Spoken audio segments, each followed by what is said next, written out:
Ele estava sentado diante de mim, com as mãos trêmulas algemadas sobre a mesa fria, e eu só conseguia pensar em como aquele mesmo par de mãos já havia segurado as minhas com força quando era criança, atravessando a rua com medo dos carros. Agora, o medo era outro. O som seco do martelo do juiz ecoou pela sala e dividiu minha vida em duas partes, antes e depois daquele dia.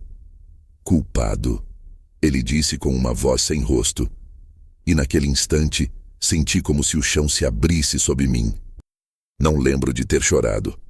Apenas permaneci ali, imóvel, enquanto as pessoas começavam a se levantar, cochichar, fechar pastas e sair apressadas, como se tivessem assistido a mais um episódio previsível de um drama que não lhes pertencia.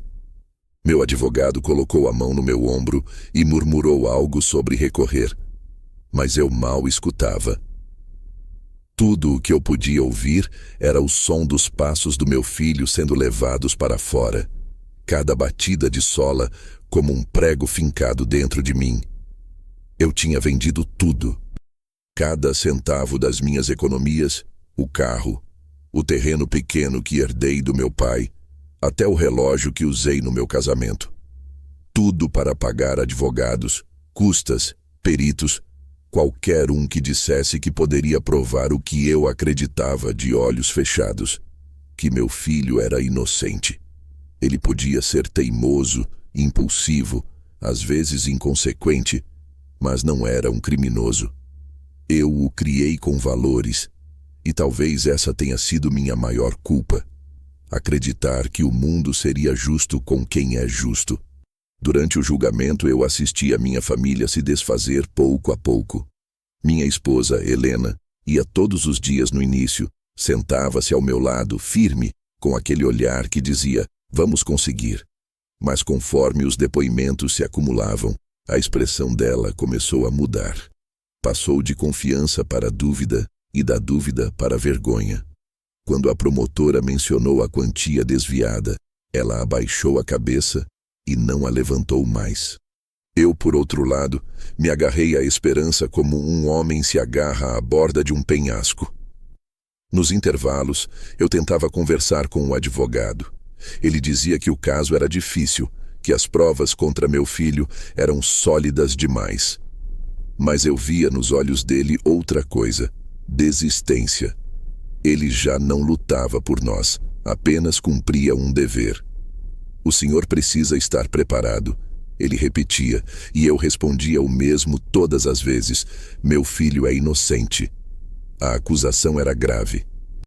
Desvio de fundos, falsificação de assinatura, fraude bancária, algo ligado à empresa em que ele trabalhava havia 6 anos, uma consultoria financeira de médio porte, onde o cunhado de Helena, Rogério, era diretor administrativo. Quando tudo começou, achei que a presença de Rogério seria uma vantagem. Alguém da família, alguém de confiança. Foi ele quem indicou o advogado, quem garantiu que resolveríamos tudo rapidamente. E eu, tolo que era, acreditei. Lembro da primeira audiência, quando o promotor descreveu o caso como se meu filho fosse um criminoso calculista. Disse que ele transferiu valores para contas fantasmas, que manipulou relatórios, que enganou colegas. Eu olhava para meu filho e via um homem assustado, tentando entender como tinha ido parar ali. Pai, eu não fiz isso, ele sussurrou num intervalo. Juro por tudo o que o senhor acredita. Eu só consegui apertar sua mão, sem saber que aquele seria um dos últimos momentos em que ele falaria comigo com voz firme. Quando a sentença foi lida, Helena se levantou. Não olhou para mim. Apenas disse com a voz rouca: chega, não dá mais para continuar. Achei que falava do julgamento, mas ela falava da nossa vida. Foi embora antes mesmo que o juiz deixasse a sala. Eu fiquei. Fiquei até que apagassem as luzes e pedissem para eu sair. Fiquei porque ainda esperava que alguém dissesse que tudo era um engano. Mas ninguém disse. Naquela noite dormi dentro do carro, estacionado em frente ao fórum. Não tinha forças para voltar para casa, nem coragem para encarar o vazio que me esperava lá. Na manhã seguinte, o jornal local estampava a manchete: funcionário condenado por fraude milionária. E em letras menores, o sobrenome que carreguei com orgulho por toda a vida: Moreira. Foi como ver meu nome ser enterrado vivo. Passei semanas tentando entender onde foi que errei. Revirei papéis, contas, contratos, até lembranças. Cada lembrança do meu filho virou uma faca. O primeiro emprego dele, o diploma na parede, a foto com a Beca, tudo se misturava ao som da sentença, a imagem das algemas frias. Eu não conseguia aceitar que aquilo fosse o fim. A última conversa que tive com o advogado foi curta. Ele disse que o recurso poderia demorar anos e que sem novas provas era perda de tempo. Eu perguntei se ele acreditava na inocência do meu filho. Ele desviou o olhar e disse apenas: "O Senhor é um homem bom, mas a justiça nem sempre se importa com isso." Naquele dia, percebi que estava sozinho, não apenas sem minha esposa, mas sem aliados, sem fé, sem chão. E mesmo assim, dentro de mim, havia algo que não morria. Uma sensação estranha de que a verdade ainda estava lá, enterrada sob a lama de mentiras e conveniências. Eu só precisava encontrá-la. Não sabia ainda onde procurar, nem por onde começar, mas sabia que não podia desistir. Quando um homem perde tudo, ele descobre o que realmente é capaz de fazer. E eu ainda não tinha feito nada. Ainda. Nos dias que se seguiram à condenação, a casa se tornou um lugar estrangeiro. O relógio da sala continuava a marcar as horas, mas parecia fazer isso apenas por hábito, não por convicção. As cortinas permaneceram abertas, e o sol entrava sem ser convidado, iluminando o vazio que Helena deixou quando saiu pela porta com uma mala nas mãos e um olhar que eu já não reconhecia. Não gritou, não chorou, não pediu explicações. Apenas disse antes de bater a porta: "Você destruiu nossa vida por um criminoso." As palavras ficaram presas nas paredes como um eco que não se apaga. Eu fiquei ali, parado, observando o corredor, tentando lembrar quantas vezes a voz dela já havia dito o contrário. Que família era o que importava, que amor não se mede por erros. Talvez ela acreditasse nisso apenas enquanto não custava nada. A partir do momento em que amar exigiu fé, ela desistiu. E de certa forma, eu não a culpo. Ela precisava de alguém para culpar, e eu era o mais fácil. Nos primeiros dias, a casa ainda cheirava a sabão em pó e café fresco. Depois, passou a cheirar a umidade como se ela própria chorasse. Os vizinhos começaram a evitar contato. Alguns olhavam com pena, outros com uma mistura de medo e curiosidade, como se eu fosse um homem perigoso, um pai de criminoso. É assim que o mundo se acostuma a resumir histórias complexas em frases curtas e cruéis. As contas começaram a chegar, e eu não tinha mais como pagá-las. O dinheiro acabou antes que o mês terminasse. A defesa havia engolido tudo. Vendi o que restava: uma estante de madeira escura, a máquina de costura da minha mãe, o sofá onde tirei tantas sonecas enquanto Helena via novelas. O silêncio se tornou meu único companheiro. No início ele doía, depois virou anestesia. Certa noite sentei-me à mesa de jantar. Aquela mesma onde, anos antes, celebramos o aniversário de 20 anos de casamento. O tampo de vidro refletia minha própria imagem. Um homem envelhecido de repente, com olheiras profundas e mãos trêmulas. Coloquei diante de mim a foto do nosso filho, o dia em que ele formou-se em administração. Eu e Helena estávamos ao lado dele, sorrindo como se o mundo fosse simples. 3 pessoas acreditando que o futuro seria uma linha reta. E, no entanto, ali estava eu, sozinho, encarando o resultado de cada escolha. Passei a me alimentar mal. Perdi o sono. Às vezes acordava de madrugada achando que tinha ouvido o barulho da chave girando na porta, imaginando que ela voltaria, dizendo que havia exagerado. Mas o corredor continuava vazio. Uma vez por semana, eu ligava para ela, não para pedir perdão, mas para ouvir a voz de alguém conhecido. A maioria das vezes ela não atendia. Quando atendia, a conversa durava menos de 2 minutos. Ainda acreditando que ele é inocente, ela perguntava: "A verdade não muda só porque você quer, Miguel." E desligava. Eu me tornei uma sombra dentro da própria casa. Cada objeto parecia carregar um julgamento silencioso. A xícara de café dela, o casaco que ela esqueceu no cabide, o perfume que ainda pairava no quarto. Às vezes eu pensava em jogar tudo fora, mas não conseguia. Era como apagar provas de que um dia fomos felizes, e eu já estava cansado de perder tudo. Os dias começaram a se misturar. Não sabia mais se era terça ou sexta. A televisão ficou muda. O rádio, desligado. Só o vento entrava pela janela e movia as cortinas, como se me lembrasse de que o mundo continuava lá fora. Foi numa dessas manhãs cinzentas, com o céu pesado e o ar parado, que recebi a primeira carta do presídio. Reconheci a letra dele de imediato.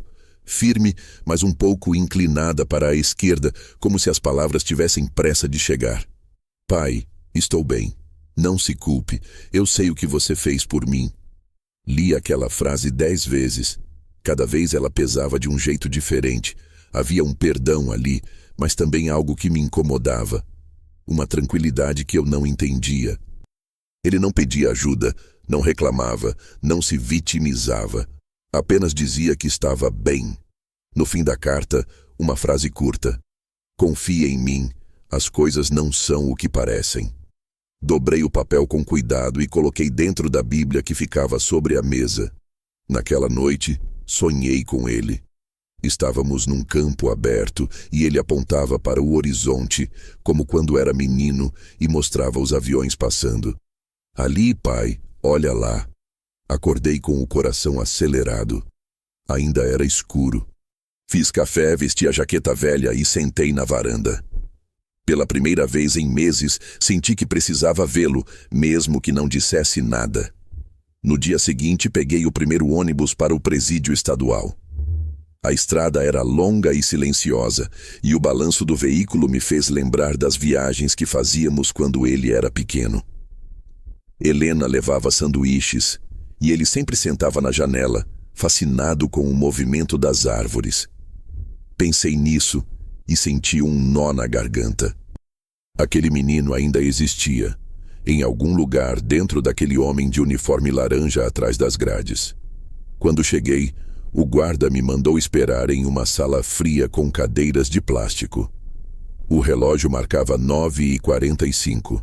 Às 10 em ponto, ele entrou. Estava mais magro, o olhar cansado, mas ainda havia algo de firme em sua postura. Sentei-me à frente dele, e por alguns segundos nenhum de nós falou. Apenas nos olhamos. Então ele sorriu, um sorriso pequeno, mas sincero. "Pai, obrigado por ter vindo." Foi tudo o que disse, e naquele instante percebi que ainda havia vida entre nós. A visita durou 20 minutos. Falamos pouco. Ele me perguntou se eu estava bem, e eu menti que sim. Quando o tempo estava quase acabando, ele pegou um guardanapo amassado do bolso e deslizou pela mesa. "Pai, verifique o armário 447 na estação central", disse em voz baixa, olhando para o chão. Eu o encarei, confuso. Antes que pudesse perguntar qualquer coisa, o guarda já o chamava. Ele se levantou e apenas repetiu: 447. Voltei para casa com aquele número queimando na cabeça. O ônibus parecia mais lento, o ar mais denso. 447. Anotei num pedaço de papel, mas não precisava. Aquilo estava gravado em mim. Passei a noite acordado, tentando imaginar o que significava. Um pedido? Um código? Um aviso? Enquanto o sol nascia e pintava a parede da sala com um tom alaranjado, entendi que minha vida tinha acabado, mas a dele talvez não. E se havia uma chance, por menor que fosse, de provar que meu filho dizia a verdade, eu iria até o fim. Nos dias seguintes àquela visita, o silêncio ganhou outro peso. Já não era o mesmo vazio doméstico das semanas após a condenação. Agora era um silêncio vivo, pulsando como se houvesse algo escondido nele. Uma pista, uma promessa. O número 447 ecoava na minha mente em momentos aleatórios. Enquanto lavava uma caneca, enquanto olhava pela janela, até mesmo quando o sono começava a chegar e eu me via sonhando com portas de metal e chaves perdidas. Comecei a pensar no gesto dele. Não no que disse, mas em como disse. A voz baixa, a pressa em esconder o guardanapo, o olhar fugindo do meu. Não era desespero, era cálculo. E isso me perturbava, porque aquele tipo de calma só existia em quem tinha certeza de algo. O que poderia estar naquele armário? Por que ele não explicou nada? Na manhã seguinte à visita, sentei-me à mesa com uma caneca de café fraco e o guardanapo diante de mim. Os números estavam rabiscados com uma caneta azul barata. 447. Nenhum outro símbolo, nenhuma letra, nenhuma pista adicional.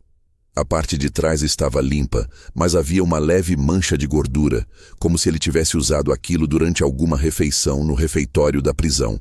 Eu o dobrei e coloquei no bolso da jaqueta. Antes de sair, caminhei pela casa uma última vez. Já não restava quase nada além de uma cadeira, a mesa e as paredes amareladas pelo tempo. Toquei o batente da porta com a ponta dos dedos e fechei devagar, como se me despedisse de algo que não existia mais. Do lado de fora, o vento trazia cheiro de chuva e gasolina. Peguei o ônibus das 8 rumo à estação central. O trajeto era o mesmo que eu fazia anos antes, quando ainda trabalhava no escritório de contabilidade no centro. O mesmo caminho, mas um homem diferente. Lembro de olhar pela janela e ver a cidade se movendo ao meu redor, como se eu fosse o único que tinha parado no tempo. As pessoas nos bancos próximos falavam sobre futebol, contas, filhos, promoções. E eu pensava em grades, advogados e armários trancados. Quando cheguei à estação, o barulho me atingiu como um soco. Aquele som constante de alto-falantes anunciando horários, malas rodando no piso, gente apressada indo e vindo. Tudo tão vivo, tão indiferente à tragédia de um homem só. Caminhei devagar, observando cada corredor, tentando me situar. A estação central sempre me pareceu um lugar de recomeços e despedidas, mas naquele dia ela parecia um labirinto de ruídos e rostos anônimos. O guarda municipal, sentado perto das escadas, me olhou com desinteresse quando perguntei onde ficavam os armários de bagagem. Corredor leste, perto da plataforma 3. Agradeci com um aceno e segui. O som dos trens aumentava à medida que eu me aproximava. O corredor leste era mais escuro, com luzes piscando e cheiro de ferro e poeira. As paredes estavam marcadas por pichações antigas e as portas metálicas dos armários se alinhavam como sentinelas.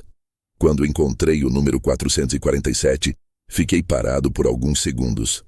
Havia uma pequena ferrugem ao redor da fechadura e um adesivo desbotado de algum serviço de transporte colado ao lado. Nenhum cadeado, mas um pequeno fecho que exigia chave. E eu não tinha chave. Olhei em volta. Um funcionário da estação passava empurrando um carrinho de limpeza.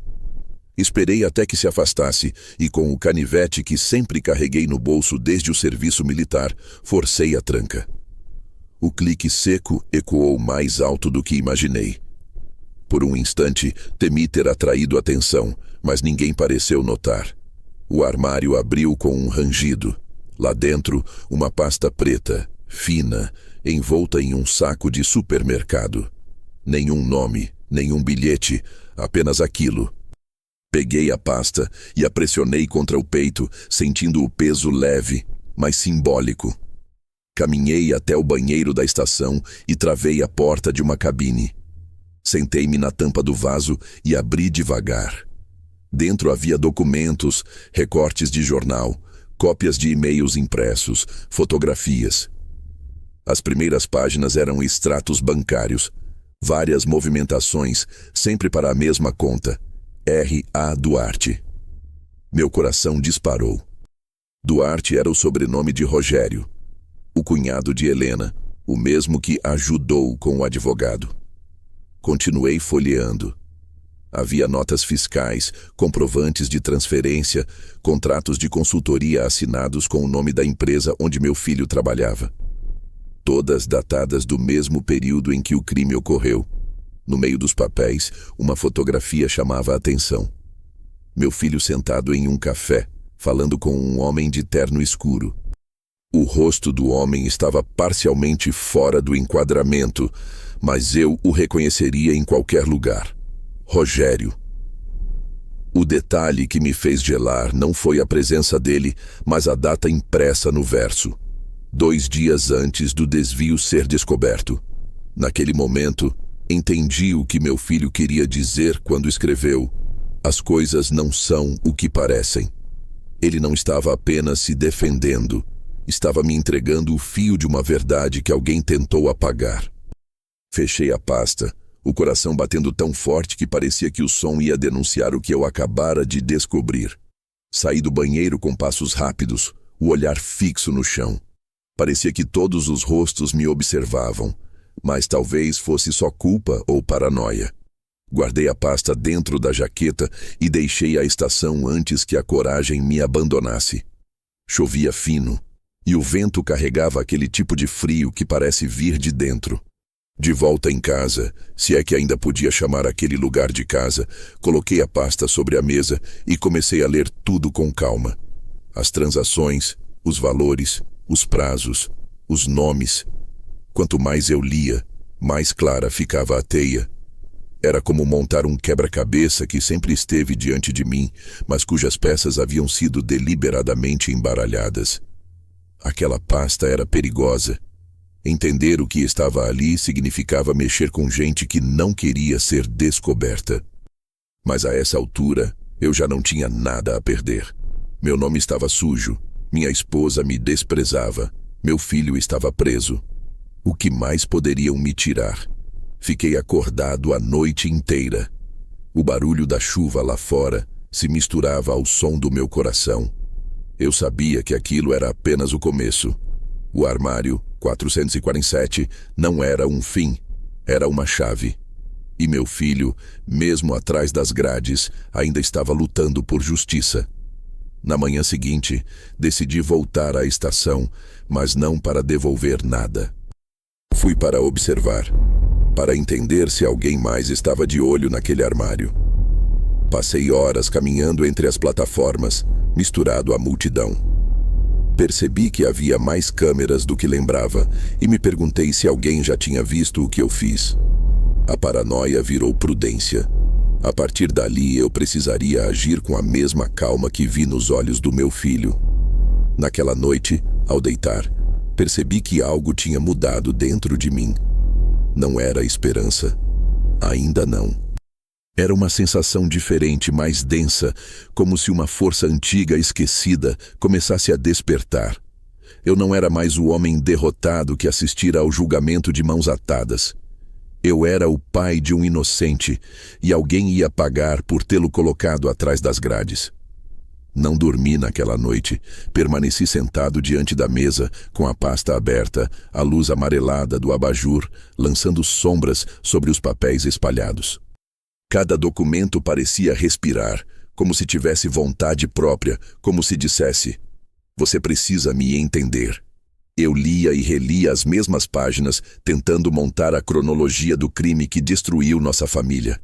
As datas batiam, os números batiam, mas as intenções, essas estavam distorcidas.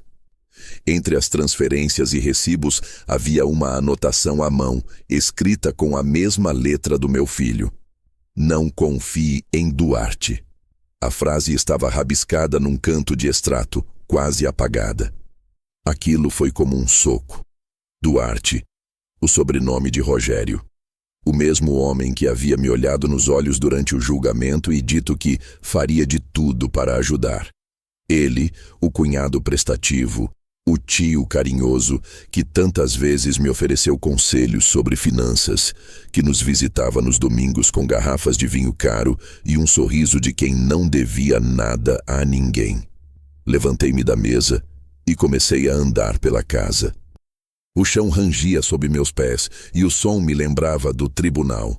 Aquele eco frio de lugar onde a verdade costuma chegar tarde demais. Fui até o armário do quarto e abri a caixa onde guardava minhas anotações do julgamento. Cópias de petições, recibos do advogado, anotações que Helena fazia durante as audiências. Peguei um caderno velho e comecei a cruzar informações.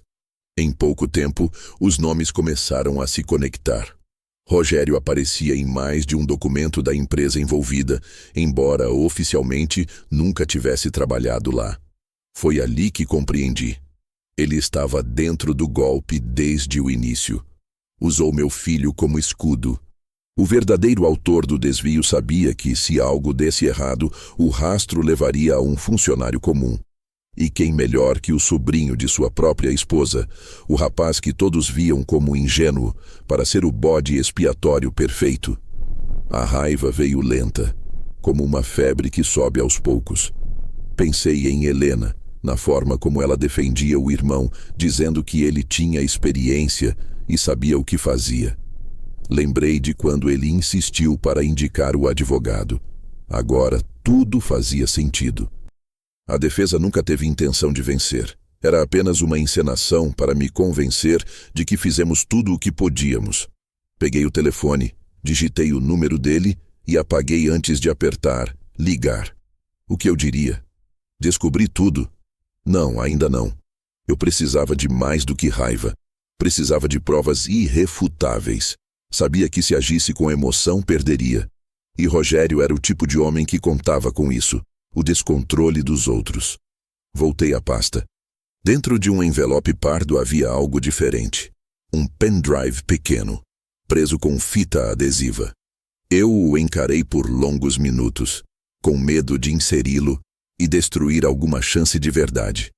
Depois, respirei fundo e liguei o computador velho que ainda funcionava. Demorou quase 10 minutos para iniciar. Coloquei o pendrive e abri a única pasta que havia dentro.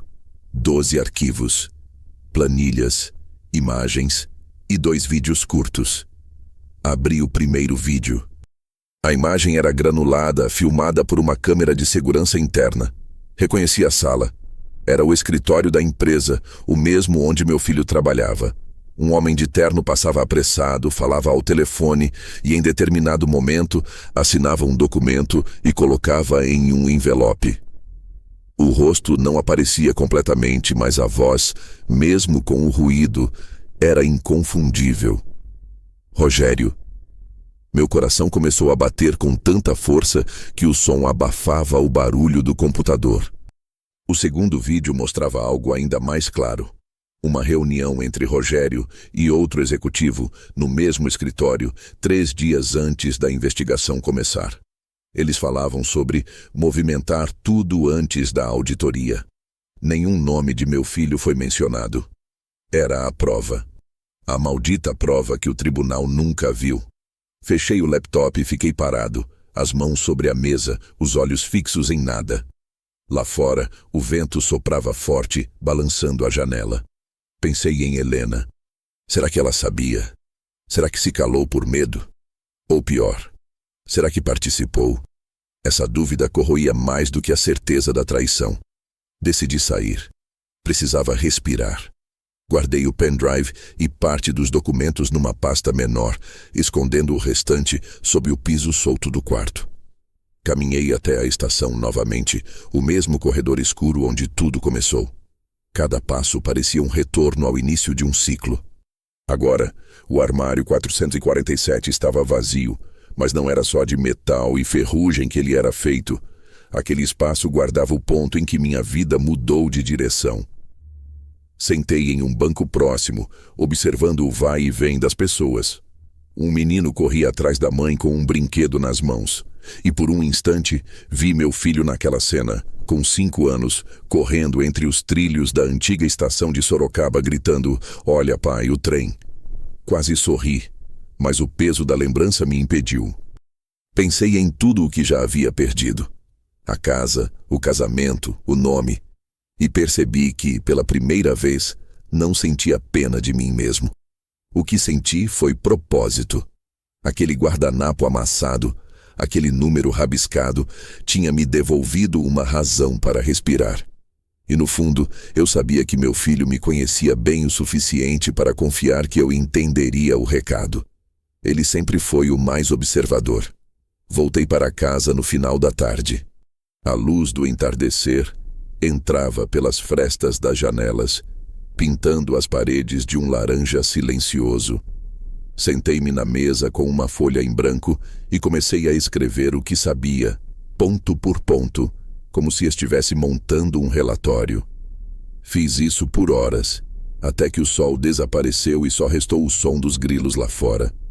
Anotei: Rogério A. Duarte, envolvimento direto, provas, pendrive, extratos, vídeos, data anterior à auditoria, motivo, desvio interno, cúmplices, investigar. No rodapé escrevi uma frase: a verdade não precisa de pressa, só de paciência. Era algo que meu pai dizia quando eu era jovem, quando eu queria resolver tudo na força. Agora, compreendia o que ele queria dizer. Antes de dormir, olhei mais uma vez para a foto do meu filho na formatura. Naquele sorriso, percebi que ainda havia algo intacto, mesmo depois de tudo. A confiança. Ele acreditava que eu encontraria o que ele não podia buscar. E eu não iria falhar. Deitei na cama com a pasta ao lado, como quem dorme guardando uma arma. Pela primeira vez em muito tempo, adormeci sem sentir vergonha, sem pensar na palavra culpado. No silêncio da madrugada, senti que o jogo estava apenas começando. E no centro desse novo tabuleiro, o armário 447 não era apenas um ponto de partida. Era a lembrança constante de que, mesmo quando todos viram as costas, um pai nunca deixa de procurar o caminho de volta ao filho. Nos dias que seguiram, o mundo pareceu desacelerar ao meu redor, como se o tempo quisesse me dar espaço para digerir o que eu havia descoberto. Eu acordava cedo, não por costume, mas por inquietação. O sol ainda nem nascia completamente e eu já estava de pé, lendo e relendo os papéis da pasta, como quem decifra uma língua esquecida. Cada número, cada assinatura, cada carimbo, todos pareciam carregar algo que eu ainda não tinha visto. O nome de Rogério aparecia em lugares improváveis. Às vezes escondido em siglas, às vezes abreviado, às vezes como consultor externo.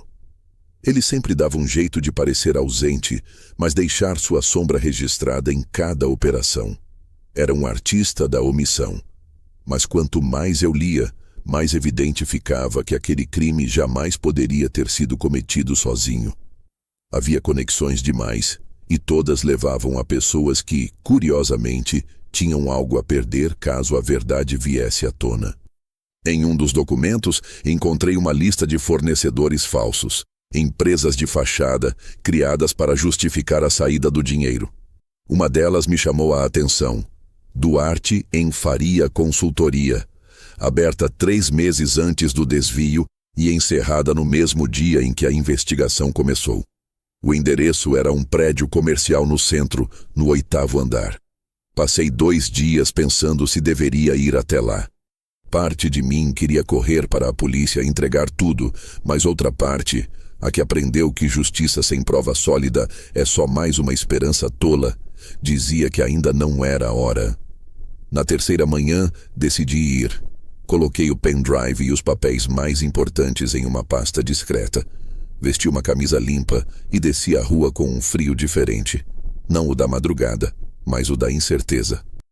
O ônibus demorou 40 minutos, tempo suficiente para eu me convencer de que talvez estivesse fazendo uma loucura. Quando cheguei ao edifício, percebi que era mais simples do que eu imaginava. Fachada desgastada, portaria antiga e um porteiro que parecia entediado com a própria existência. Duarte Faria Consultoria? Perguntei. Ele arqueou as sobrancelhas, como quem tenta puxar da memória algo distante. Saiu faz tempo, uns 2 anos, acho. Nunca vi gente tão apressada para desmontar escritório. Vieram numa noite só, levaram tudo. Agradeci e fui embora. Mas o olhar do porteiro me disse mais do que suas palavras. Alguém quis apagar os rastros rapidamente. E quem age com pressa é porque tem medo. Caminhei sem destino pelas ruas do centro, o som das buzinas se misturando à confusão dentro da minha cabeça. Lembrei do advogado que Rogério contratou, um homem de fala mansa e terno caro, que prometeu fazer o possível. Comecei a me perguntar se o possível dele incluía esconder provas. Abri o celular e pesquisei o nome do escritório. As primeiras notícias eram sobre um escândalo de corrupção ligado a contratos públicos, o mesmo tipo de operação financeira que derrubou meu filho. Ali, em plena calçada, senti o chão balançar. Meu filho não era apenas vítima de uma armação de um homem. Ele era o peão descartável de um jogo muito maior. E Rogério, com sua arrogância discreta e seus ternos bem passados, era só uma das peças. Voltei para casa com a cabeça fervendo. Liguei o computador e comecei a procurar tudo o que pude sobre as empresas que apareciam nos extratos. Descobri que 2 delas estavam registradas em nome de uma mesma pessoa, Helena Duarte. Minha esposa, o nome dela, ali, no centro da teia. Por alguns segundos não consegui respirar. Ampliei o documento na tela, olhei os detalhes, verifiquei as datas, os números de registro. Era ela. Eu tentava encontrar uma explicação inocente. Talvez fosse outra Helena, talvez fosse um erro, mas os dados batiam. O CPF, o endereço antigo, até o telefone residencial que um dia tocou na nossa sala. Senti as mãos tremerem. A lembrança dela saindo de casa dizendo: "Você destruiu nossa vida por um criminoso", ganhou outro som na minha cabeça. Ela sabia, sempre soube. Talvez não tenha planejado o golpe, mas se beneficiou dele. Talvez tenha acreditado que o irmão resolveria tudo, e quando deu errado, me deixou com a culpa. Andei pela casa como um animal acuado. A raiva e a dor misturavam-se como fogo e gasolina. Peguei o telefone, disquei o número dela e esperei. Tocou 3 vezes antes de atender. "Alô?" A voz dela ainda era firme, inconfundível. "Helena, preciso te ver." Silêncio. Depois, um suspiro curto. "Miguel, não faz isso. Não agora. Tem coisas que você precisa me explicar." "Não tenho mais nada para explicar. Já não há nada entre nós." "Ah, sim," eu disse. "O nome Duarte em um contrato de fachada e o seu CPF." Ela ficou muda. Senti o ar do outro lado mudar, como se ela tivesse parado de respirar por um segundo. Depois, a voz dela veio fria, distante. "Você não sabe do que está falando." "Então me explica." "Não por telefone." "Quando e onde?" "Não me procure, Miguel." A ligação caiu. Fiquei olhando para o celular como se ele pudesse me responder. As palavras dela ecoavam, mas o que me atingia não era o conteúdo. Era o medo. Helena nunca teve medo de mim. Aquele tom, sim, era medo. E medo é confissão. Passei o resto da noite tentando entender até onde ia o envolvimento dela. Abri os vídeos novamente, pausando cada quadro, ampliando imagens. Em um deles, algo que eu não tinha notado antes. Uma sombra atravessa o corredor segundos antes de Rogério aparecer. Uma silhueta feminina, magra, cabelos presos. O coração gelou. Helena. Era ela, entrando na sala antes dele. Sentei-me no chão, exausto. Tudo fazia sentido agora. O sumiço repentino do dinheiro, o comportamento dela durante o julgamento, a pressa em vender nossos bens para ajudar na defesa. Nada daquilo foi desespero, foi cálculo. E o preço de sua salvação foi a destruição do próprio filho. Às 3 da manhã, ainda acordado, abri a Bíblia sobre a mesa e tirei de dentro a carta que ele me enviou da prisão. Li de novo. Confie em mim, as coisas não são o que parecem. Aquelas palavras ganharam um novo significado. Ele não apenas dizia que era inocente, estava me avisando que o inimigo não estava lá fora, mas dentro de casa. O sol nasceu e eu ainda estava de pé. Não havia mais dúvidas, apenas o início de um plano. Se o sistema quis me enterrar junto com o nome do meu filho, eu cavaria o contrário. Eu não queria apenas provar a inocência dele. Queria expor cada rosto que lucrou com a nossa ruína. Naquele instante, percebi que algo dentro de mim tinha morrido, e algo mais perigoso havia nascido. Um homem sem nada a perder. E foi assim, com a pasta nas mãos e o peso de uma verdade que ninguém mais ousava dizer, que eu entendi. O nome escondido não era apenas uma pista. Era a fronteira entre o homem que eu fui e o homem que eu precisava ser. Os dias seguintes foram uma sucessão de lembranças que eu não pedi para ter. Parecia que o passado, silencioso por tanto tempo, resolvera cobrar sua dívida. Eu acordava e, antes mesmo de abrir os olhos, via imagens antigas, jantares, risadas, conversas triviais, que agora tinham outro som, outro significado. Cada frase que Helena disse um dia, cada gesto de Rogério, cada decisão que tomei sem pensar, voltava à minha cabeça com o peso de uma prova que eu tinha ignorado. Lembrei de um domingo específico, 2 meses antes do escândalo vir à tona. Helena havia preparado um almoço grande, daqueles que ela dizia que serviam para unir a família.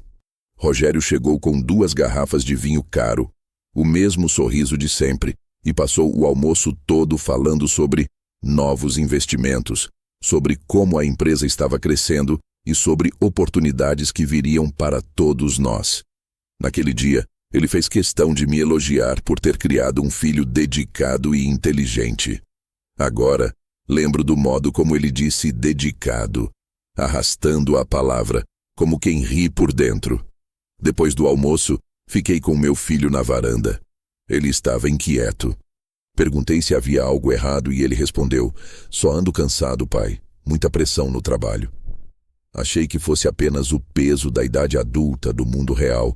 Agora sei que naquele momento ele já devia sentir o cerco se fechando. Talvez já soubesse que estava sendo usado e não quis me preocupar. Outra lembrança veio à tona como um golpe. O dia em que Helena insistiu para que eu vendesse o carro e depositasse o dinheiro na conta que Rogério havia indicado para custear a defesa. Lembro de questionar o advogado sobre o depósito, e ele apenas sorriu, dizendo que estava tudo sob controle. Eu, que sempre fui cuidadoso com papéis, não pedi recibo. Confiei, e essa palavra, confiança, hoje me soa como um epitáfio. À medida que as memórias se reorganizavam, um padrão começou a se formar.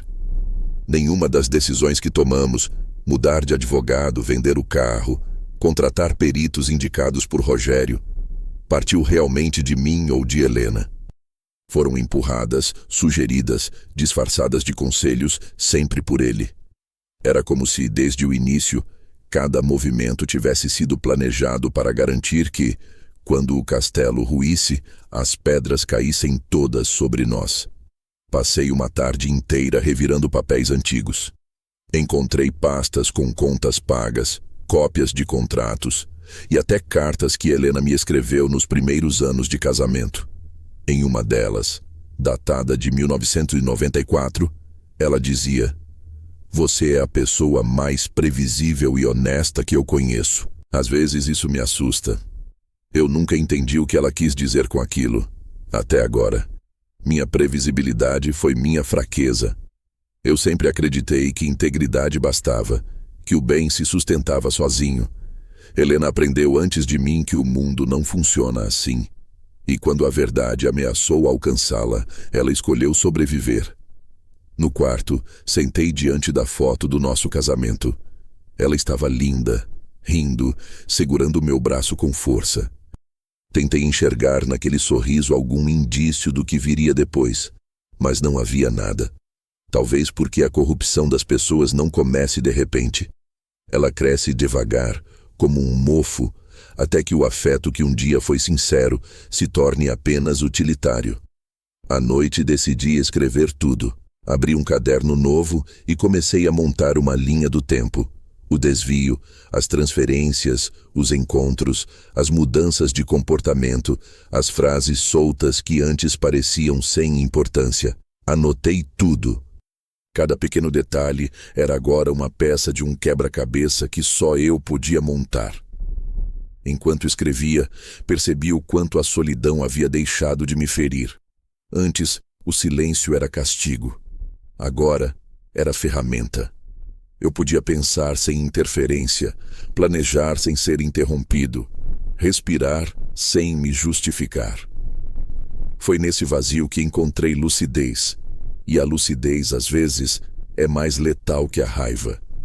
Lembrei também de algo que meu filho disse na única carta que recebi. Confie em mim. Não era apenas um pedido, era uma orientação. Ele me conhecia o suficiente para saber que eu tentaria entender tudo sozinho. E agora eu via. Ele deixou pistas para mim, pequenas frestas de luz escondidas em lugares que só eu procuraria. O guardanapo, os documentos, o pendrive. Tudo parecia cuidadosamente pensado para que eu encontrasse o que ele não podia revelar, sem se colocar em risco. Na manhã seguinte, recebi uma ligação de número desconhecido. Era Rogério. Miguel, precisamos conversar. A voz dele estava calma demais. Fiquei sabendo que você tem mexido com coisas que não devia. Demorei a responder. Você sempre gostou de me dizer o que eu devia ou não fazer. Cuidado, meu amigo. Às vezes, mexer no passado é perigoso. Sorri, mesmo que ele não pudesse ver.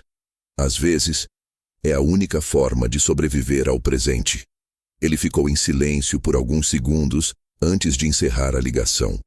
Não houve ameaças explícitas, mas o aviso estava claro. E curiosamente, ao invés de medo, o que senti foi uma calma quase prazerosa. Pela primeira vez, ele sabia que eu sabia. Nos dias seguintes, comecei a agir como quem prepara uma armadilha. Tirei cópias de todos os documentos, escondi o pendrive em 3 lugares diferentes. Um comigo, outro em uma pasta dentro da biblioteca municipal e outro num envelope anônimo endereçado ao advogado que havia abandonado o caso. Escrevi uma carta curta para acompanhá-lo. Se algo me acontecer, publique. O passado que antes me pesava agora era meu aliado. Cada lembrança dolorosa virava uma peça de prova. Cada conversa antiga ganhava novo propósito. A vida toda eu tinha sido o homem que acreditava nas pessoas. Agora eu era o homem que as estudava. Antes de dormir, sentei na varanda e olhei para o céu.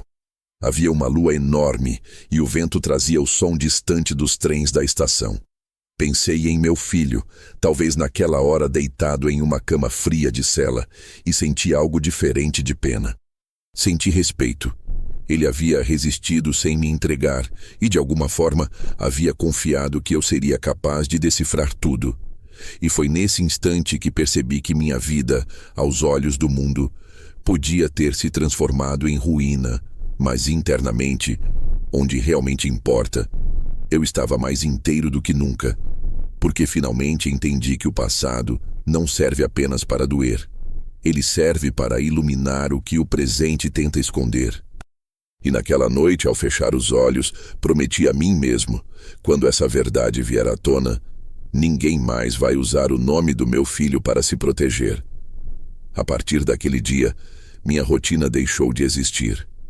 Não havia mais café no horário certo, nem almoço, nem noite. Só uma sequência de horas que eu preenchia com anotações, suspeitas e pequenas vitórias invisíveis. Eu já não era o mesmo homem que se sentou diante do juiz de cabeça baixa, acreditando que o mundo era justo. Agora, eu era alguém que via a verdade como um campo minado. Cada passo em falso podia ser o último, mas, se eu seguisse no ritmo certo, talvez conseguisse atravessar. Comecei pela base, tudo o que tinha na pasta, todos os nomes, todas as datas. Fiz cópias em papel e digitais. Imprimi mapas, conexões, abri uma planilha no computador velho que ainda resistia. Era um trabalho de paciência, e paciência era a única coisa que ainda me restava. Cada documento revelava uma camada nova do golpe. E quanto mais eu via, mais claro ficava que meu filho fora apenas o rosto conveniente de um crime orquestrado com precisão. Decidi sair de casa e ir até os lugares onde os papéis apontavam. Queria ver com meus próprios olhos. A primeira parada foi uma empresa chamada BRX Holdings, registrada como parceira comercial da companhia onde meu filho trabalhava. O endereço levava a um prédio comercial abandonado na Zona Norte, com janelas quebradas e placas de aluga-se penduradas. Bati no portão por insistência, até que um homem de terno amarrotado apareceu. Fechado há mais de 1 ano, disse, e se retirou. A fachada descascada me respondeu mais do que qualquer explicação formal. No caminho de volta, passei por um café antigo onde costumava encontrar meu filho para conversar nos fins de tarde. Sentei-me na mesma mesa de antes e o cheiro de pão aquecido trouxe lembranças que me dilaceraram. Na parede, o relógio marcava o mesmo horário em que ele havia me dito, 1 ano antes. Pai, estou sendo pressionado por algo que não entendo direito. Na época, achei que fosse só exagero. Hoje percebo que era um pedido de socorro. Comprei um café e abri o caderno onde anotei tudo. Comecei a ligar os pontos. Rogério, a empresa falsa, os advogados, Helena. Em cada ponta dessa rede, havia alguém ganhando com a desgraça de outro. E todos, de algum modo, estavam conectados por contratos que levavam à mesma conta bancária. Eu precisava confirmar se aquela conta ainda existia. Voltei à biblioteca municipal, onde um funcionário simpático de nome Alberto me deixava usar um dos computadores antigos do acervo jurídico. Contei uma versão parcial da história. Disse que estava pesquisando uma fraude antiga para um artigo pessoal. Ele riu achando que eu era algum aposentado entediado e me deu acesso a registros públicos. Passei 2 tardes ali, vasculhando cadastros empresariais, transferências e atas. Foi ali que encontrei o que procurava. A conta bancária de número final 2027, em nome de uma empresa recém-fechada, havia recebido depósitos regulares de uma fundação ligada ao irmão de Rogério. O sobrenome diferente, Andrade, servia para despistar, mas o endereço era o mesmo. Imprimi as páginas, guardei em uma pasta nova e senti, pela primeira vez, que estava chegando perto. O problema é que quanto mais eu me aproximava, mais o mundo parecia reagir. No dia seguinte, quando cheguei em casa, percebi que a porta dos fundos estava ligeiramente aberta. Nada havia sido roubado, mas a pasta com meus documentos, antes guardada sob o assoalho, estava mexida. Aquele pequeno detalhe me fez entender que eu não estava mais apenas investigando.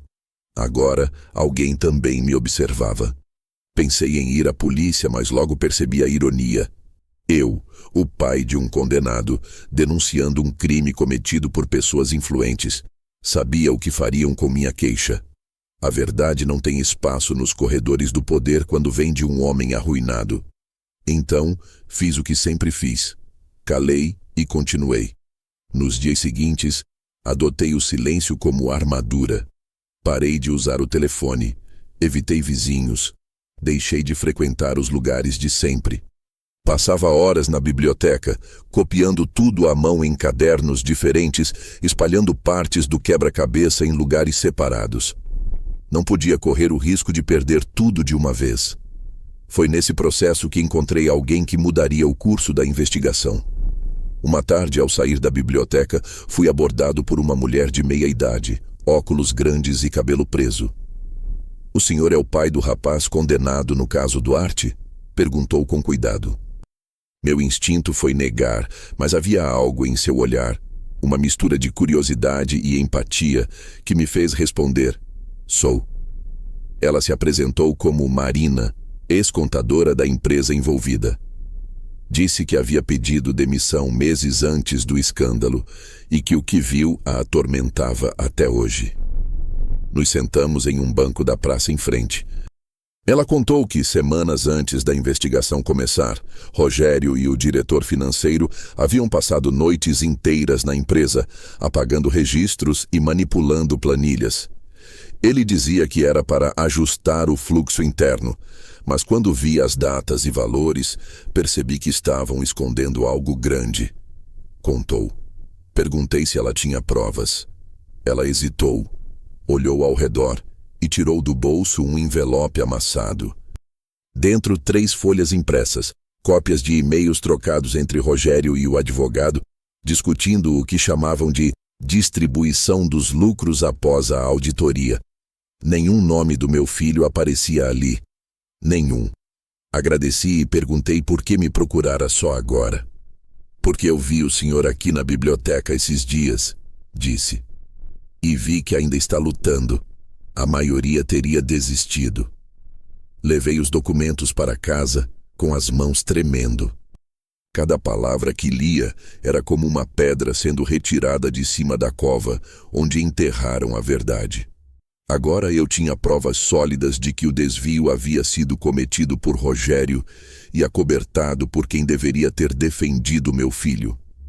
O advogado, o mesmo homem que Helena defendeu com unhas e dentes, estava no centro da fraude. Mas ainda faltava algo.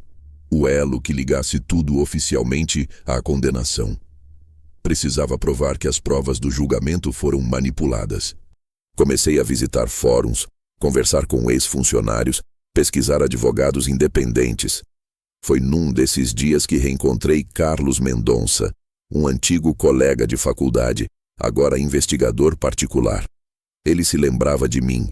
Contei tudo, e ele ouviu em silêncio até o fim. Depois disse: Miguel, se o que você tem é real, dá para reabrir o caso, mas vai custar caro. Respondi que não tinha dinheiro. Ele sorriu. Então vai custar tempo. E tempo, pelo que vejo, é a única coisa que ainda te pertence. A partir dali, trabalhamos juntos. Carlos conseguiu rastrear o IP dos e-mails e confirmou. As mensagens foram enviadas do escritório de Rogério, não da casa do advogado como constava nos autos. Isso era suficiente para invalidar parte do processo. A notícia caiu sobre mim como uma tempestade de esperança. Pela primeira vez em anos, senti que o chão se firmava. Eu estava mais perto da verdade do que nunca. Naquela noite, escrevi uma carta ao meu filho. Disse apenas: estou chegando. Guardei no bolso, sem endereço, sem selo, sem pressa. Enquanto fechava as cortinas, pensei em Rogério, talvez dormindo tranquilo em alguma cobertura, acreditando que o velho cunhado havia se resignado. Mal sabia ele que o homem que ele destruiu estava vivo e acordado. E pela primeira vez em muito tempo, adormeci sem culpa, com um único pensamento. O dia da verdade viria, e quando chegasse não seria eu quem falaria. Seriam os fatos, frios, irrefutáveis, implacáveis. Na semana seguinte o ar parecia mais pesado, como se até o vento soubesse que algo estava prestes a acontecer. Eu já não sentia medo. O medo é o privilégio de quem ainda tem algo a perder, e tudo o que eu tinha já me havia sido tirado. O nome da família, o amor de uma esposa, o respeito dos vizinhos, a tranquilidade das noites. Tudo ficou no passado. Restava apenas a verdade, fria e viva como uma lâmina. Carlos, o investigador, me ligou numa manhã chuvosa. Disse que havia conseguido um agendamento com o advogado que cuidou da defesa do meu filho, o mesmo que Rogério indicara. Ele não sabe que você vai estar presente, avisou. Mas se quiser confrontá-lo, esse é o momento. Eu não hesitei. A reunião foi marcada num escritório discreto, em um prédio comercial antigo no centro. As paredes do hall ainda cheiravam a mofo e papel úmido. Quando entrei, ele estava lá. O mesmo rosto calmo, a mesma gravata impecável, a mesma expressão de quem sempre acredita estar acima das consequências. Levantou-se, surpreso quando me viu. Senhor Moreira, não esperava vê-lo. Pois é, respondi sentando-me devagar. O senhor nunca espera nada de quem considera derrotado. Carlos permaneceu em pé, ao fundo, observando. O advogado se ajeitou na cadeira desconfortável. Coloquei sobre a mesa um envelope pardo.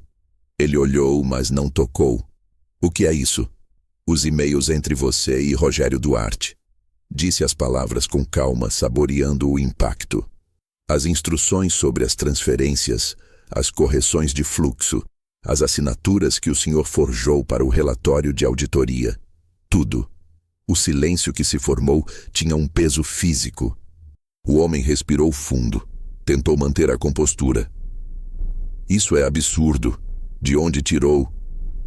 Da contadora que vocês dispensaram antes de começarem a apagar as provas. Ela guardou cópias. E veja só, também tem os metadados, com seu IP e horário de envio. Ele empalideceu. O que você quer, Miguel?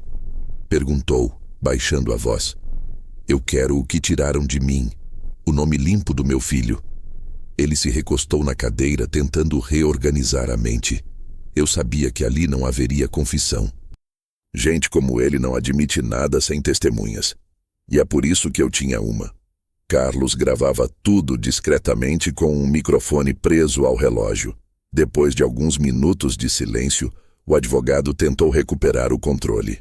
O senhor não entende como o mundo funciona. Não se ganha um caso assim contra gente poderosa. Sorri. Pois é. E foi justamente essa sua crença que me trouxe até aqui. Levantei-me. Ele tentou me parar, mas eu já estava na porta. Sabe o que é mais curioso? Perguntei antes de sair. O homem que o senhor ajudou, o tal Rogério, não é tão leal quanto imagina. Guarde bem isso. Saí do escritório sentindo o coração batendo firme. Pela primeira vez, a verdade não parecia um fardo, parecia uma arma. Carlos e eu fomos direto ao cartório.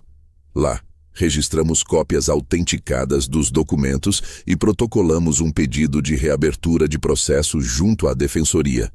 Leva tempo, ele disse. Mas com essas provas ninguém vai poder ignorar. Naquela noite em casa, abri uma garrafa de vinho barato e sentei à mesa. Chovia forte e o som das gotas contra a janela se misturava ao estalo do relógio. Peguei a foto de Helena e a coloquei diante de mim. Você sabia? Murmurei. A imagem imóvel parecia confirmar. No dia seguinte decidi procurá-la, não para pedir explicações, mas para olhar nos olhos de quem me destruiu e ver se ainda havia algo humano lá dentro. Ela morava em um pequeno apartamento na Zona Leste, alugado após vender a casa. Cheguei sem avisar. Quando abriu a porta, levou alguns segundos para me reconhecer. Estava diferente. O rosto cansado, o olhar duro. Miguel, disse hesitante. O que você está fazendo aqui? Vim te devolver uma coisa. Entreguei a ela uma cópia das provas.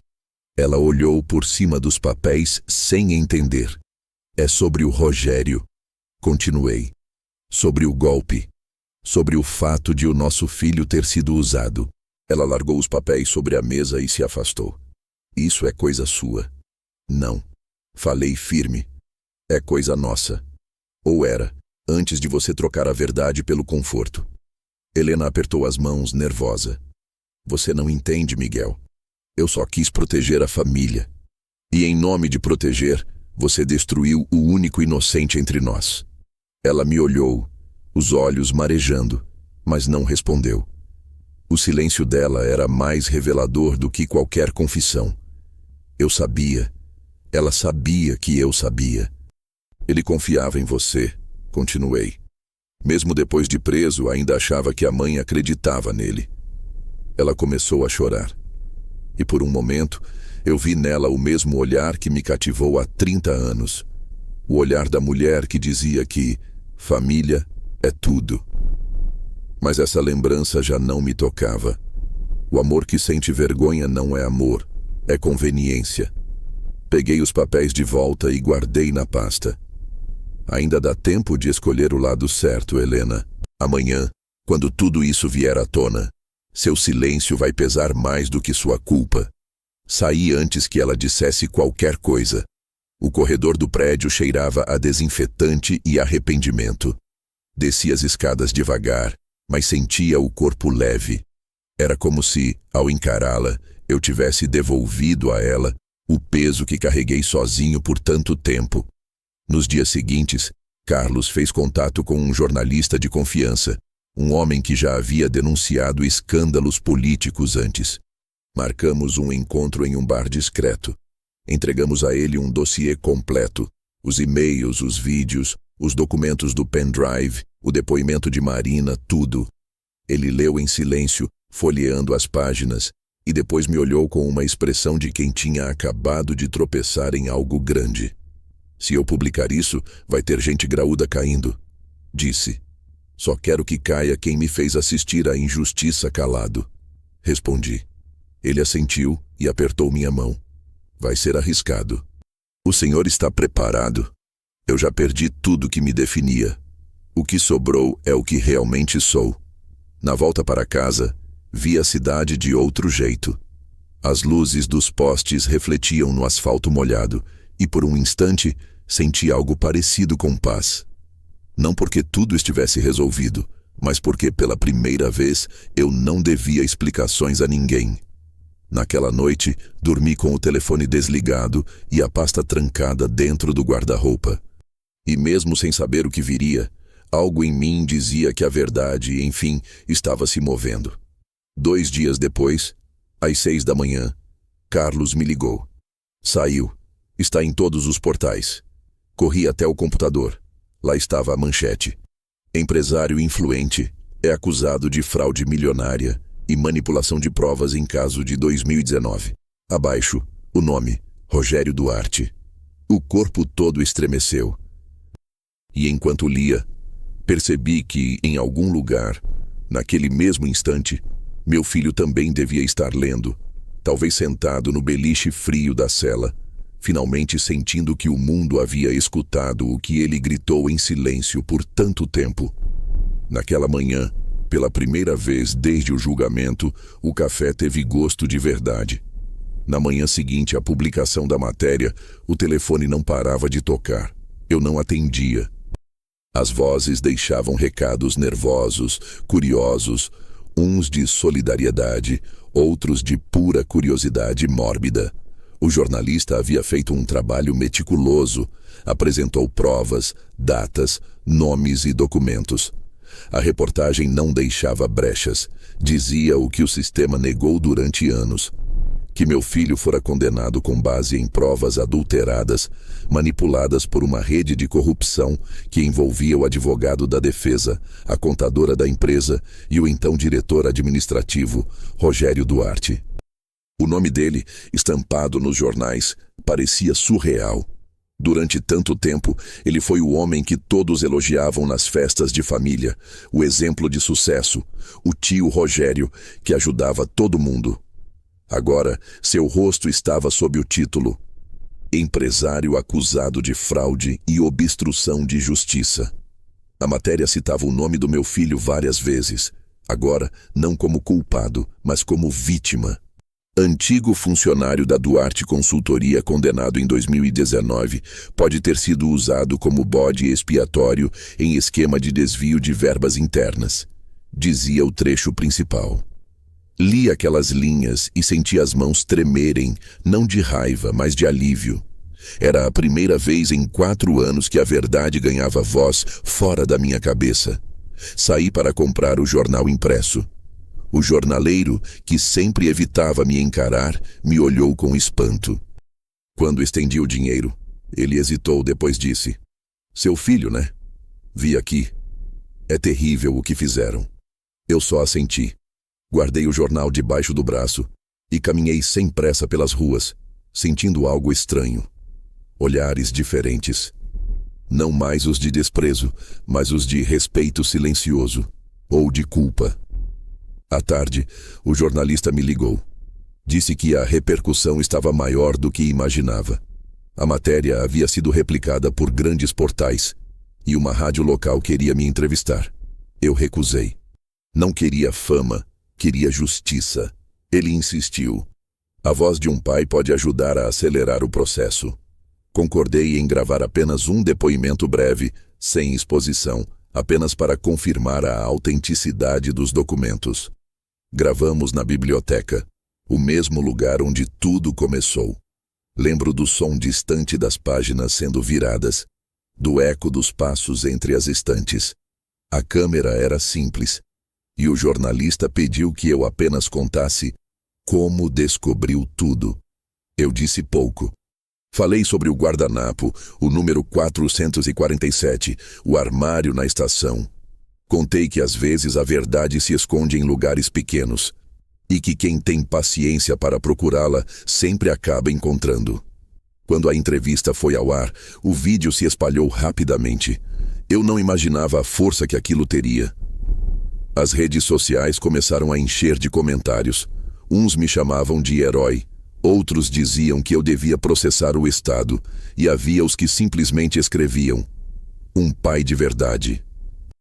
Eu li cada mensagem, mas não respondi a nenhuma. O barulho da opinião alheia nunca me interessou. Só queria ver meu filho livre. 2 dias depois, Carlos apareceu na minha porta com uma expressão que eu não via há muito tempo: esperança. Saiu o pedido de revisão, Miguel. O juiz aceitou reabrir o caso. Ele mal conseguiu terminar a frase. Senti as pernas vacilarem. Apoiei-me na mesa. Quis dizer algo, mas a voz não veio. A única coisa que consegui foi rir. Um riso curto, quase um soluço. Nos dias que se seguiram, vivi em suspenso. A imprensa não deixava o assunto morrer. Rogério foi chamado a depor, e em poucas horas, seus advogados tentaram desmentir tudo. Disseram que as provas eram fabricadas. Mas a contadora, Marina, já havia prestado depoimento à corregedoria. Confirmou cada detalhe, cada e-mail, cada reunião secreta.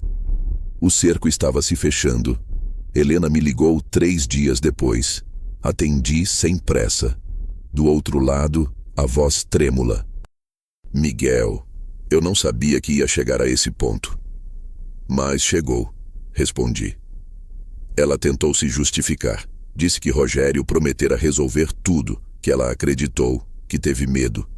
Eu a ouvi em silêncio. Quando terminou, perguntei apenas: e quando o medo passou, por que não me procurou? Ela não respondeu, só chorou. Eu desliguei. O perdão é um tipo de liberdade, mas ainda não era hora de concedê-lo. Naquela semana, fui chamado ao fórum para uma nova audiência. Era a primeira vez que eu pisava lá desde o dia da condenação. O mesmo prédio, o mesmo corredor frio, o mesmo cheiro de café queimado vindo da cantina. Quando entrei na sala, meu filho estava lá, algemado, mas diferente. O rosto mais maduro, o olhar firme. Quando me viu, sorriu de um jeito contido, como quem finalmente vê sentido no sofrimento. O juiz começou a leitura dos novos autos. O promotor reconheceu inconsistências nas provas originais e mencionou os novos documentos entregues. Carlos, ao meu lado, sussurrou: eles estão reconhecendo o erro. Meu filho manteve os olhos fixos em mim o tempo todo, como se estivéssemos conversando sem palavras. A audiência durou pouco mais de 1 hora. No fim, o juiz disse que, diante das evidências, o caso seria reavaliado e que o réu, meu filho, aguardaria o novo julgamento em liberdade provisória. Aquela palavra, liberdade, soou diferente de qualquer outra coisa que já ouvi. Era leve, mas densa. Frágil, mas poderosa. Quando o juiz a pronunciou, senti um calor subir do estômago até o peito. Ao sairmos da sala, meu filho se aproximou. Os guardas ainda estavam ao redor, mas ele pôde me abraçar rapidamente. Foi um abraço silencioso, sem lágrimas, sem promessas. Um abraço de reconhecimento. Eu sabia que o senhor viria. Ele sussurrou. Eu sempre estive vindo, respondi. No corredor vi Helena parada ao fundo. O rosto inchado de choro, as mãos entrelaçadas. Ela tentou se aproximar, mas eu desviei o olhar. Ainda não. Do lado de fora, o sol batia forte. Havia câmeras, repórteres, microfones. Eu continuei andando, ignorando os flashes. Carlos ficou para responder às perguntas. Eu só queria ar, silêncio e o som do portão se abrindo atrás de nós. No caminho para casa, meu filho e eu não falamos quase nada. Ele olhava a paisagem pela janela do carro e eu olhava para ele, tentando reaprender a ver aquele rosto não como o de um condenado, mas o de um homem que sobreviveu. Chegando à minha casa, ele entrou, olhou em volta e disse: "O senhor manteve tudo igual." "Não", respondi. "Só deixei o que valia a pena." Ficamos ali em silêncio, até o sol se pôr. Pela primeira vez em anos, o relógio da parede pareceu marcar o tempo certo. Naquela noite, ele dormiu no sofá da sala e eu o observei por um instante antes de apagar as luzes. Senti algo novo, não alívio, não vitória, mas um tipo de paz que só vem quando o que estava fora do lugar finalmente começa a voltar. Sabia que o processo ainda não havia terminado, que haveria novas audiências, mais batalhas, mas naquele momento eu não precisava de mais nada. Pela primeira vez desde o julgamento, consegui respirar fundo e acreditar que talvez a justiça, mesmo tardia, ainda existisse. E ali, sentado na poltrona, com a luz da rua entrando pela janela e o som calmo da respiração do meu filho no sofá, percebi que tudo o que fiz, cada noite sem dormir, cada humilhação suportada, cada silêncio engolido, tinha valido a pena. Os dias que se seguiram à libertação do meu filho foram de um silêncio novo, diferente daquele que me acompanhou por tanto tempo. Antes, o silêncio era a ausência de voz, de fé, de sentido. Agora, era presença. Presença de um tempo que eu não precisava preencher com raiva ou com dor. Era o som da vida voltando devagar, como um rio que encontra seu curso depois de uma cheia. Ele passou a morar comigo temporariamente, enquanto aguardávamos a decisão final do tribunal. Às vezes eu o observava pelas frestas da porta, em silêncio, apenas para confirmar que ele estava mesmo ali, não como uma lembrança, mas como um homem vivo, respirando. A casa, que durante anos ecoou o vazio, agora tinha sons pequenos e familiares. O ranger do sofá, o tilintar de xícaras, o barulho do chuveiro. Coisas que eu julgava insignificantes tornaram-se sagradas. Nas primeiras semanas quase não falamos do passado. Era como se ambos tivéssemos medo de tocar nas feridas e o sangue voltar a correr. Conversávamos sobre trivialidades. O preço do café, o vizinho que trocou o portão, o jogo de domingo. Até que numa tarde, enquanto consertávamos uma cadeira velha, ele quebrou o silêncio. "O senhor não desistiu de mim, né?" "Eu não soube como desistir", respondi. Ele sorriu, um sorriso curto, contido, mas real. Ficamos um tempo em silêncio, ouvindo o som da madeira sendo lixada. Era o tipo de conversa que não precisava de mais nada. A imprensa continuava a falar do caso. Rogério Duarte estava sendo investigado formalmente e o advogado da defesa fora suspenso pela Ordem dos Advogados. Helena, por sua vez, havia desaparecido das manchetes e da cidade. Descobri semanas depois que ela fora para o interior morar com uma prima. Não a procurei. Eu sabia que cedo ou tarde ela viria. E quando viesse, eu estaria pronto. Não para discutir, mas para encerrar. O tempo passou e o tribunal finalmente marcou a nova audiência. Não fomos juntos. Ele quis ir sozinho e eu entendi. Às vezes, um homem precisa enfrentar o que o destruiu sem testemunhas, para que o recomeço seja só dele. Esperei em casa. Às 3 da tarde, o telefone tocou. Era Carlos. "Acabou, Miguel, absolvido." Não lembro o que disse em resposta. Só sei que sentei na cadeira e deixei o corpo inteiro desabar, como se os anos tivessem saído de dentro de mim em forma de ar. Olhei em volta e percebi o quanto a casa estava limpa, organizada, como se inconscientemente eu tivesse me preparado para aquele momento. Quando meu filho voltou, não disse nada. Entrou, tirou o casaco e me abraçou. Um abraço longo, calado, sem lágrimas. Eu sentia o coração dele batendo forte, como o de um menino. Ficamos assim por um tempo que não sei medir. E então ele apenas disse: "Agora posso começar de novo." Respondi: "Eu também." Naquela noite jantamos juntos. Ele cozinhou, mal como sempre. O macarrão ficou sem sal. e o molho queimou no fundo da panela. Mas eu comi tudo. E quando ele começou a rir do próprio desastre, percebi que era esse o som que eu havia esperado por 4 anos. O riso simples, desarmado, de alguém que voltou a existir. Na manhã seguinte, ele saiu cedo para resolver papéis e eu fiquei sozinho. Caminhei até a varanda e observei o sol se espalhando pelo quintal. O mundo parecia igual, mas dentro de mim tudo estava diferente. Senti vontade de escrever. Peguei o mesmo caderno onde registrei cada descoberta e na última página escrevi: a verdade não me devolveu o que perdi, mas me devolveu quem eu era. Fechei o caderno e o guardei na gaveta. A partir dali, o passado deixava de ser uma prisão e se tornava apenas memória. No fim daquela tarde, o portão bateu. Era Helena. Estava mais velha, abatida, com o olhar baixo. Não disse olá. Apenas perguntou se podia entrar. Fiz um gesto com a cabeça. Ela caminhou até a sala e parou diante da foto do nosso casamento que ainda estava sobre a estante. Ficou ali, em silêncio, olhando por longos segundos. Depois se virou para mim. Eu devia ter acreditado em vocês, disse, a voz quase um sussurro. Tive medo, e o medo me tornou covarde. Não respondi. Ela se aproximou e segurou minhas mãos. Sei que não mereço perdão, mas precisava pedir.